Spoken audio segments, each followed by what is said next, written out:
Welcome back. So, the title of this mini lecture is looking at the influenza pandemic that hit the United States and the world between 1918 and 1919. So, let's get into it.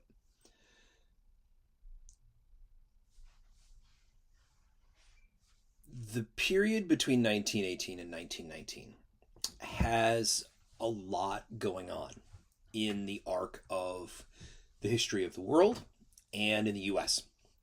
You've got the end of the First World War. You've got the millions dead as a result of that war. You've got ongoing conflict in Russia, the revolution, and then eventually movement into becoming the Soviet Union. You've got post-war empires breaking up, imperial states breaking up, and you've got lots of people on the move. Now, with the idea of the spreading of potential disease and illness, lots of folks on the move and lots of folks in close contact with one another lend itself to a pandemic unlike much of anything the world has seen. So one other element, so you have the wartime conditions. One of the elements to consider with understanding this particular pandemic is also medical knowledge at the time. So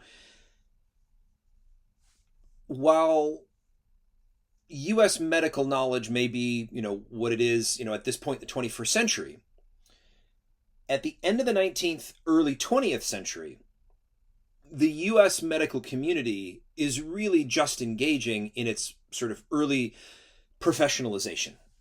There were a limited number of medical schools, a limited number of medical schools that required you to have a college degree before going there. Very limited research facilities. Still, there were those who believed in things like miasmas, or the idea of not great air sort of causing things. Now, when it comes to thinking about this particular pandemic, right, it is also at times referred to as the Spanish flu. This particular pandemic doesn't exactly originate in Spain. However, as the war isn't in Spain and the Spanish royals are getting sick, and royal families getting sick, so of course then the press sort of takes this and runs with it. In America, there are three waves, generally, of expanded illness and disease for us to be mindful of. So there's one in the spring of 1918. There's another in the fall of 1918, around October. And then there's another in the spring of 1919. Now, the absolute worst in terms of the spread of disease and eventual death rates is in the fall of 1918. So if you were to search the internet for pictures of America in 1918 for influenza pandemic, that's where you would get most of the photos from, of folks wearing masks and this kind of thing. And so since you don't have perhaps a robust approach to public health, you don't have a clear understanding of what's happening, you don't have a clear understanding of kind of how all of this is spreading, it became, and then you also have the ongoing reality of the war isn't over yet, particularly in the fall of 1918. This becomes something that really overwhelms the public. Now, scholars have gone back to study different cities and states in the U.S. from that time. Historians have gone back to look at these cases to understand, okay, which cities, which states, what were the death rates that they had to deal with, what policies did they initiate, and what variances, of course, occurred. And it's worth noting that you're going to have high death rates in cities like Pittsburgh and in a few others. Cities that struggle with shutting down ultimately are going to see, with more individuals kind of grouped together, are going to see more cases of the flu. You have a number of sort of pro-war demonstrations and parades and marches and different things that are going on, and soldiers on the move. So Camp Devens in Massachusetts, in particular, is cited for this. And so what ends up happening is that the influenza starts to spread. And this was something that was significant, not just because, of course, of what was happening. It was a form of influenza that was affecting folks very rapidly, and particularly very healthy folks.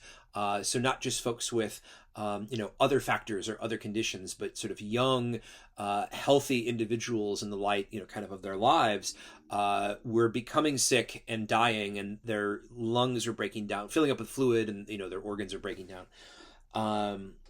And a lot of this is happening in, again, the worst wave, where hundreds of thousands of people are killed or died due to this in the U.S. in the fall of 1918, to the point where society essentially, in places like Philadelphia especially, becomes overwhelmed.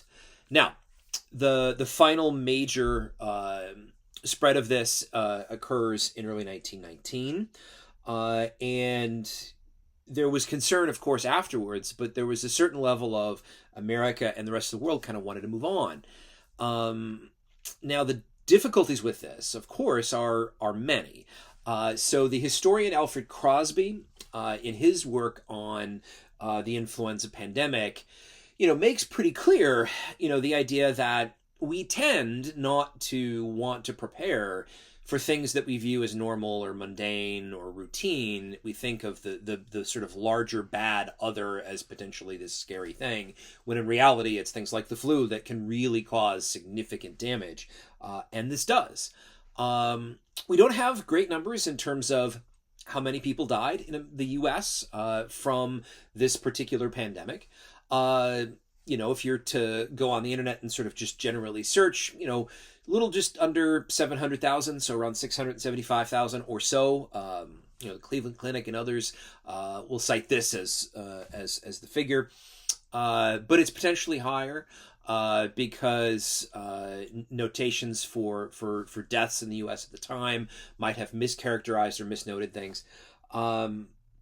More recently, scholars in the last number of years have been speculating that the potential deaths for this pandemic globally could be as high as 50 million people. And I think it's the John Barry text or others that estimate it could be nearly even, potentially double that. But again, we have to think of this, this is an overwhelming, very, very difficult reality that Americans and others across the world are facing. And they're facing it right at the end of a massive war. And once, this, the war ends and this kind of abates, society is kind of, in some ways going to ignore this, at least for a while. Thank you.